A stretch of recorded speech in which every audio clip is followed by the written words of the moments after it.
नमस्कार, सारा education hub में आपका स्वागत है। तो चलिए आज की चर्चा शुरू करते हैं। आज हमारे पास कुछ दिलचस्प दस्तावेज आए हैं जो भारत की विकास यात्रा, विदेश नीति और भविष्य की योजनाओं पर अलग-अलग नजरियों से रोशनी डालते हैं। हमारा मकसद है कि इन दस्तावेजों की तह तक जाएं, इनमें छिपी खास जानकारी निकालें और ये समझें कि ये सब मिलकर मतलब क्या कहानी बताते हैं। हाँ बिल्कुल। और आज का दायरा काफी फैला हुआ है, जैसा आपने कहा। हम देखेंगे कि भारत अपनी सबसे कीमती संपत्ति यानी अपने प्रतिभाशाली लोगों को देश में कैसे रोकना चाहता है या वापस लाना चाहता है।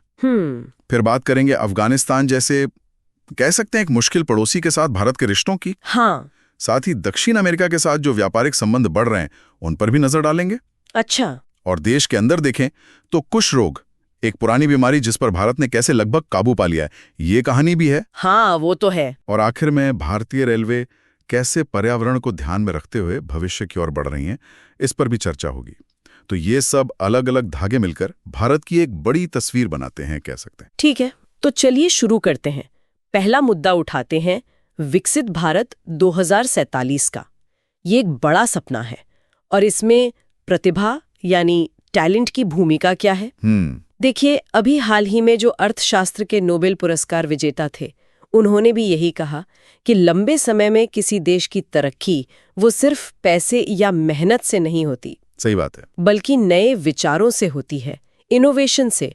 और भारत के लिए ये बात बहुत मायने रखती है, क्योंकि अब देश सिर्फ दुनिया को टैलेंट देने वाला नहीं, बल्कि अपने यही मौके बनाने वाला बनना चाहता है। लेकिन एक पुरानी समस्या है, वो है ब्रेन ड्रेन। हाँ, प्रतिभा पलायन। हाँ, मतलब पढ़े लिखे होनहार लोगों का देश छोड़कर बाहर चले जाना। और वो जो वैश्विक नवाचार सूचकांक है, ग्लोबल इनोवेशन इंडेक्स 2025 का जी, उसमें भारत की रैंक 38वीं है।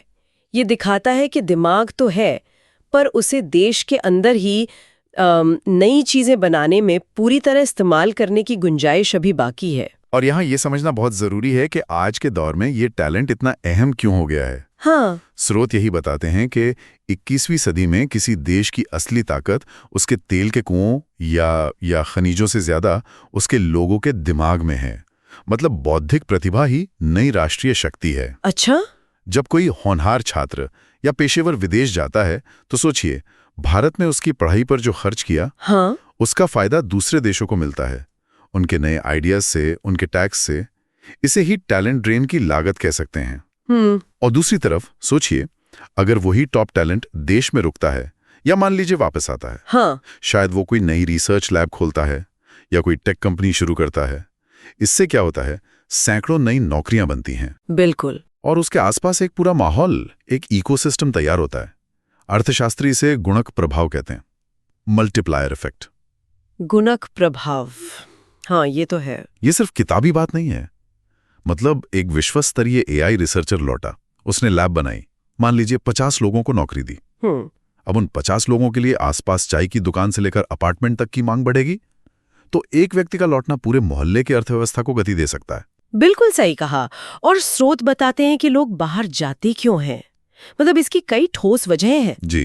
पहली तो देश में बहुत ऊंचे दर्जे के रिसर्च के मौके शायद उतने नहीं हैं, खासकर ऐसी बड़ी महत्वाकांक्षी परियोजनाएं जिन्हें मूनशॉट प्रोजेक्ट्स कहते हैं। हाँ।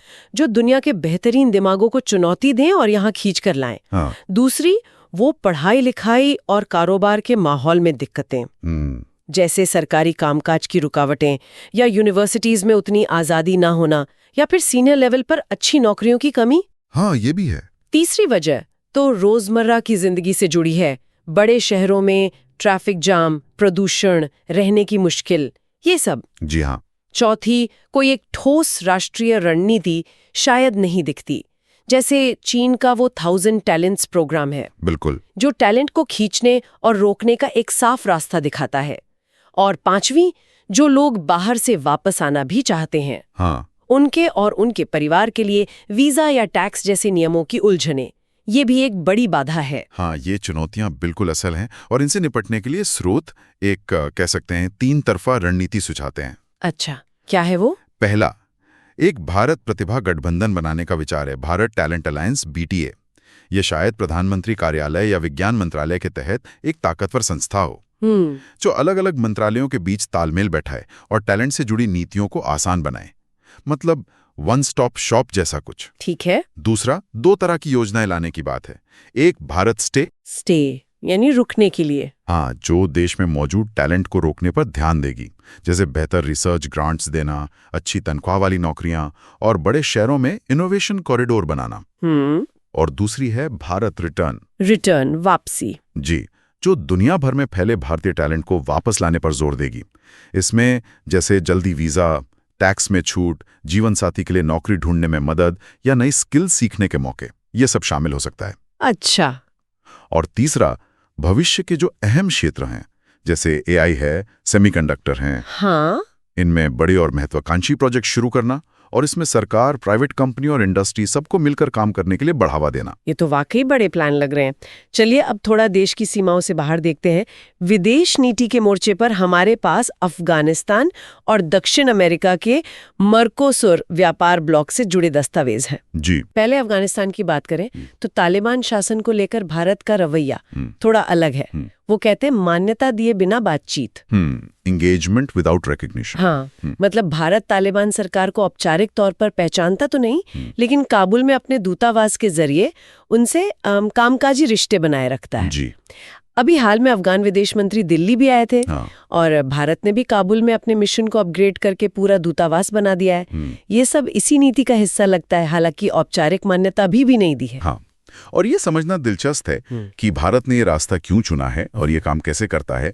देखिए, अंतर्राष्ट्रीय कानून, खासकर वियना कन्वेंशन, जो दूतावासों के कामकाज को लेकर हैं, हाँ, 1961 और 63 वाले जी, वो इसकी इजाजत देते हैं कि दूतावास बिना मेजबान सरकार को औपचारिक मान्यता दिए भी काम कर सकते हैं। और भारत ने पहले भी ताइवान और म्यांमार के मामले में ऐसा किया है। अच्छा। तो इसके पीछे कई व्यावहारिक कारण हैं।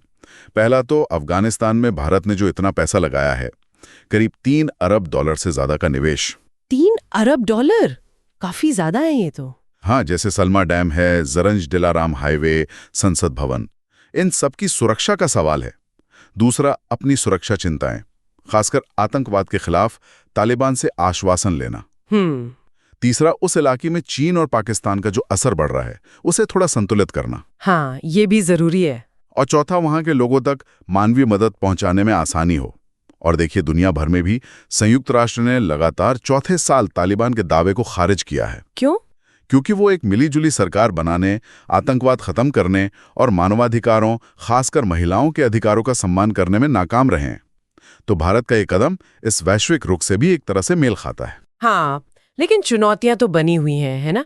सुरक्षा और आतंकवाद का डर तो है ही, खासकर तालिबान के उन गुटों से पुराने रिश्तों को देखते हुए जो भारत के खिलाफ रहे हैं, जैसे लश्कर-ए-तैयबा और जैश-ए-मोहम्मद। हाँ। फिर पाकिस्तान का असर, खास तौर पे ISI का तालिबान को कथित समर्थन, और वो TTP का मसला, तहरीक-ए-तालिबान पाकिस्तान। ये सब हालात को और पेचीदा बनाते हैं। बिल्कुल। इसके अलावा अफगानिस्तान के अंदर राजनीतिक अस्थिरता, मानवाधिकारों की चिंताजनक हालत और वो नशीले पदार्थों की तस्करी जिसे गोल्डन क्रीसेंट इलाके से जोड़ा जाता है, ये सब भी भारत के लिए बड़ी बाधाएं हैं। निश्चित रूप से। अब अगर हम दुनिया के दूसरे कोने की तरफ देखें, यानी दक्षिण अमेरिका, तो भारत वहां भी एक अहम विदेश नीति पहल पर काम कर रहा है। अच्छा, कहाँ? ये है मर्कोसूर व्यापार ब्लॉक के साथ रिश्ते मजबूत करना। MERCOUSR। मर्कोसूर, हाँ, सुना है। इसमें ब्राजील, अर्जेंटीना जैसे देश है ना? जी ना। ब्राजील, अर्जेंटीना, उरुग्वे और पैराग्वे, ये दक्षिणी साझा बाजार कहलाता है।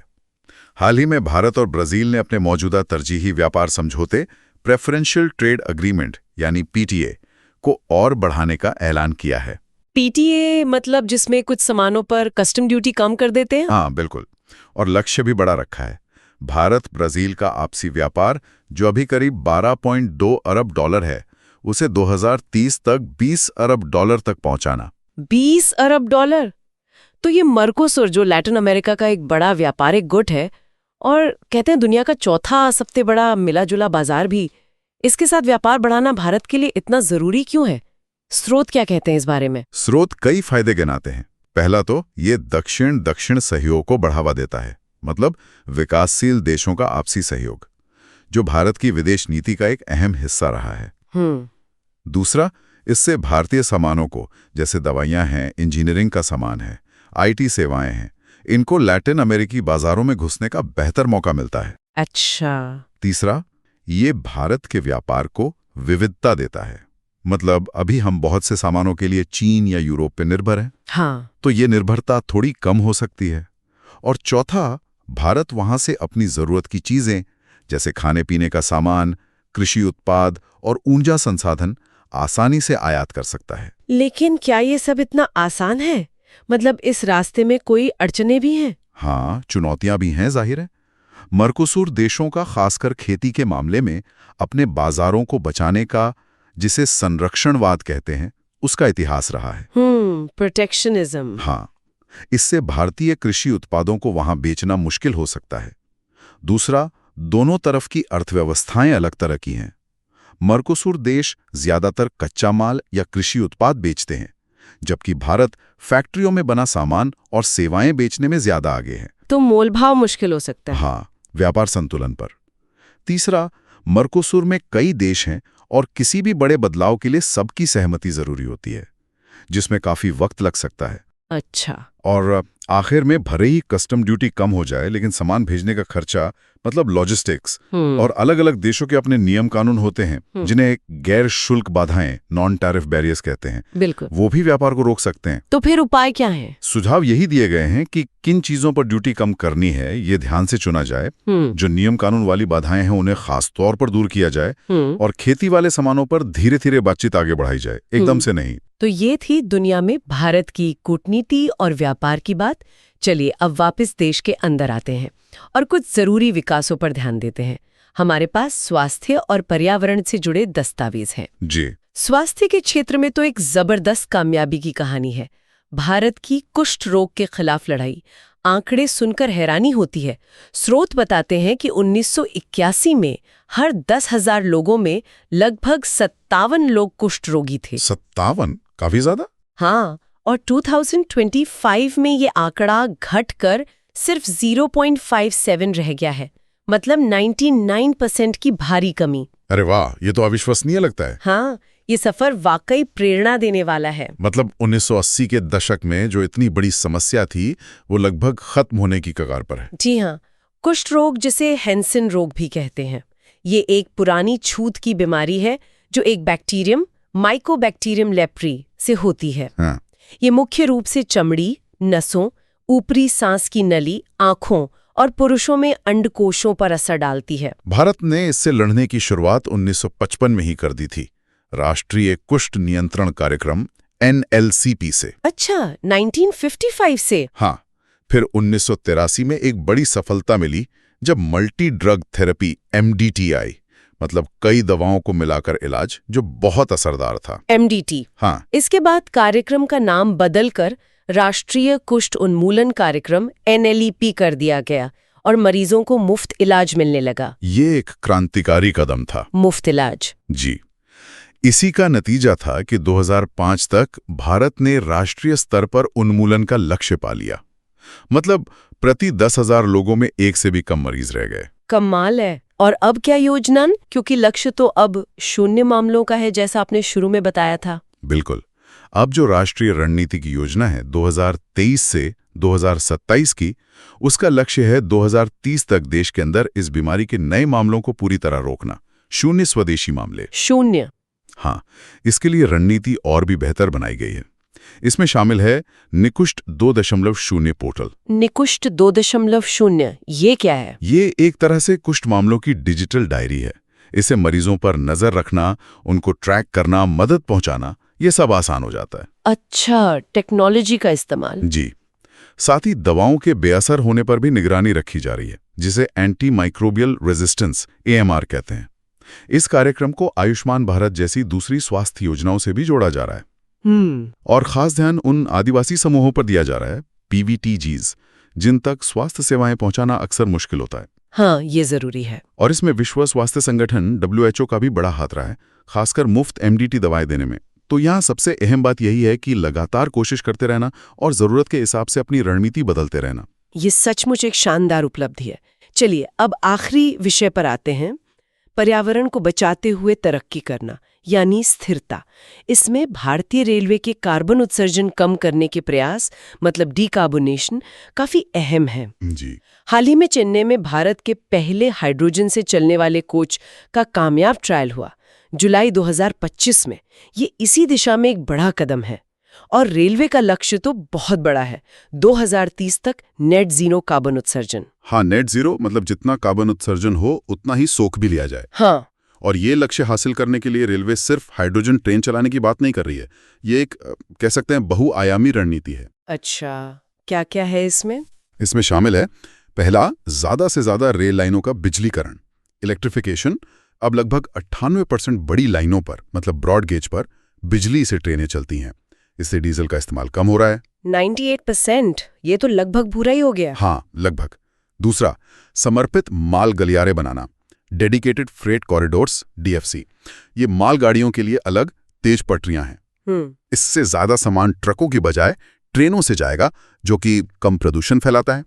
तीसरा, नवीकरणीय ऊर्जा का इस्तेमाल बढ़ाना, रिन्यूएबल एनर्जी, सोलर वगैरह। जी, रेलवे ने खुद 756 मेगावाट सौर और पवन ऊर्जा क्षमता लगाई है और 2000 से ज्यादा स्टेशन अब सोलर पावर पर चल रहे हैं। वाह। चौथा, वो विरासत के लिए हाइड्रोजन पहल, हाइड्रोजन फॉर हेरिटेज।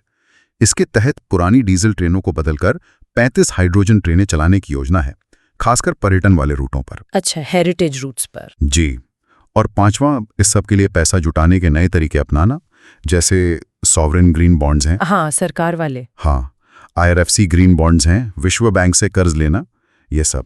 और ये सिर्फ रेलवे की बात नहीं है, यह भारत के उन बड़े वादों से जुड़ा है जो उसने अंतर्राष्ट्रीय मंचों पर किए हैं, जैसे राष्ट्रीय स्तर पर निर्धारित योगदान NDC और COP26 में घोषित वो पंचामृत लक्ष्य। हाँ, पंचामृत लक्ष्य।